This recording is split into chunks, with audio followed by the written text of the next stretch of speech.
Moscow restaurant, may have told the KGB everything they needed to know years before anyone else caught on. Oleg Vladimirovich Penkovsky was born on the 23rd of April, 1919, in the shadow of a war his family had already lost. His father, a White Army officer, was killed fighting the Bolsheviks before Oleg was old enough to remember him, a fact that would trail him for the rest of his life, surfacing at the worst possible moments.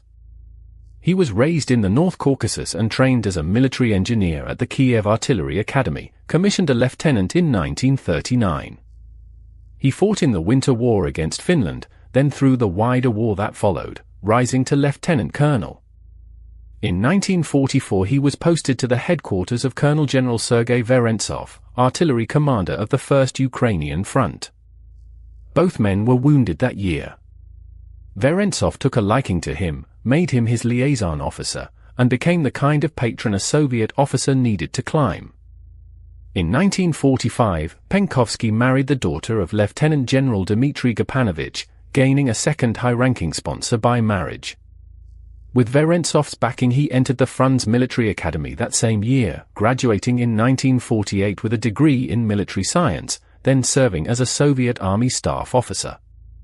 He joined the GRU, Soviet Military Intelligence, in 1953. 2 years later he was posted as military attaché in Ankara, a promising assignment that collapsed after he reported a superior officer, and later other GRU personnel, for breaking regulations.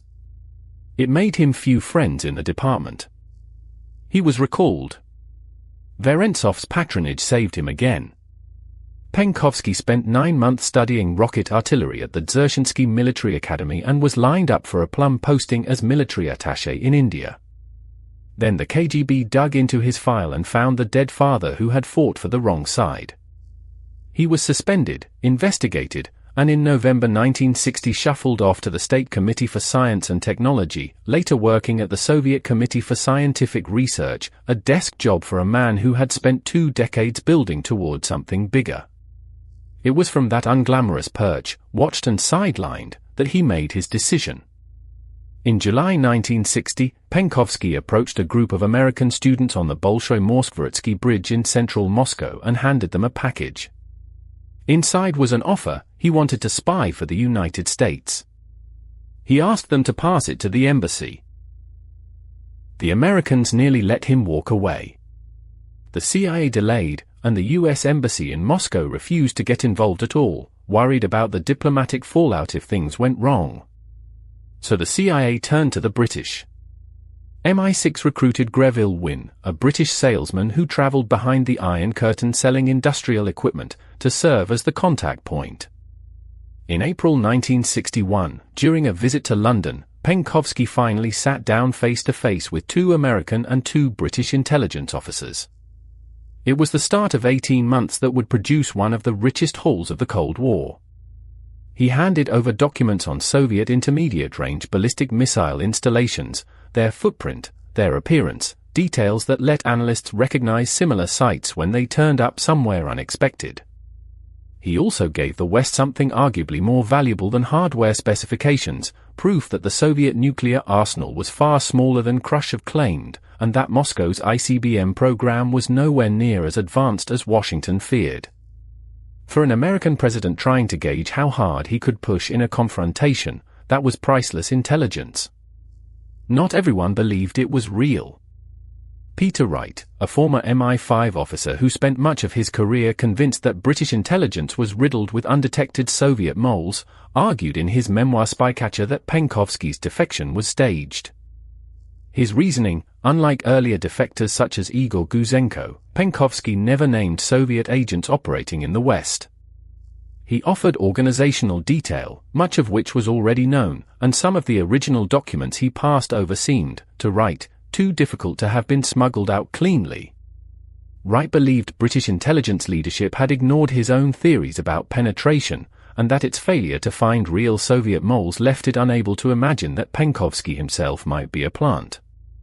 He wrote that Maurice Oldfield, later chief of MI6, told him bluntly that there were too many knighthoods and medals riding on the Penkovsky operation for anyone to want his theory examined.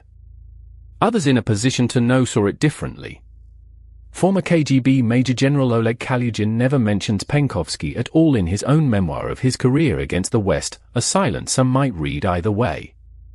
KGB defector Vladimir Sakharov, by contrast, treated the case as genuine and devastating, recalling that Penkovsky's exposure, alongside Yuri Nosenko's defection, triggered a KGB reorganization and cost many heads inside the agency.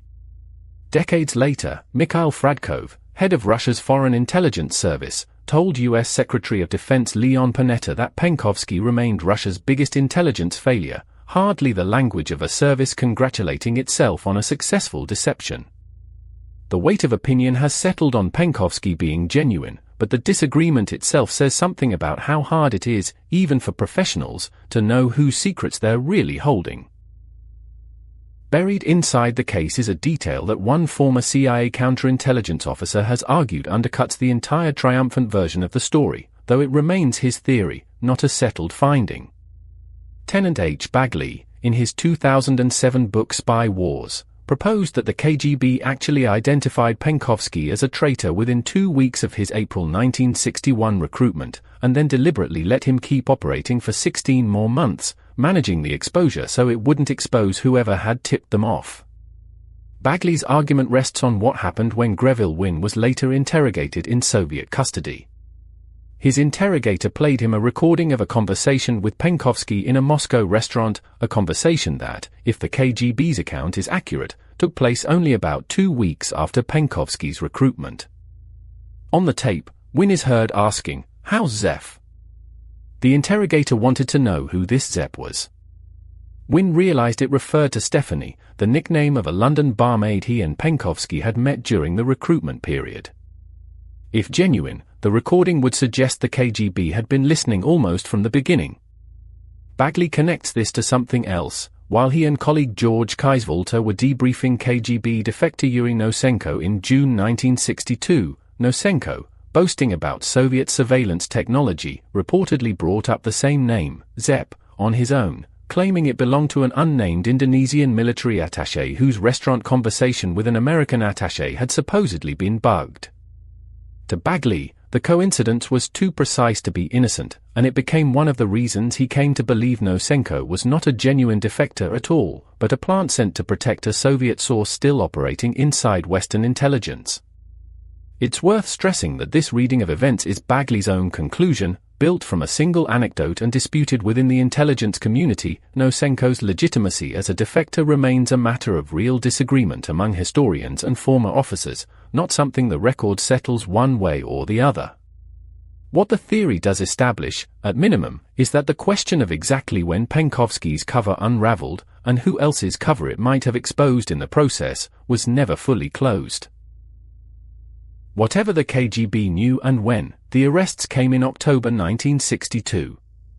Penkovsky was taken into custody on the 22nd of October, just as the Cuban Missile Crisis was breaking into public view. His intelligence had already shaped the outcome. His descriptions of Soviet missile sites helped analysts read the grainy U-2 photographs correctly, and his reporting on Soviet military weakness gave Kennedy room to negotiate rather than escalate. His arrest, though, cut off a source who might have told Washington that Khrushchev was already looking for a way out, information that could have eased the pressure during the standoff's tensest days. On the 2nd of November, his handlers in Moscow received signals suggesting a dead drop had been loaded. When CIA officer Richard Jacob went to service it, he was arrested on the spot. Soviet authorities later insisted Penkovsky had actually been caught 10 days earlier. The Soviet public didn't hear about any of it for more than 7 weeks, until Pravda named Wynne and Jacob as his contacts. Penkovsky was tried and, in May 1963, executed.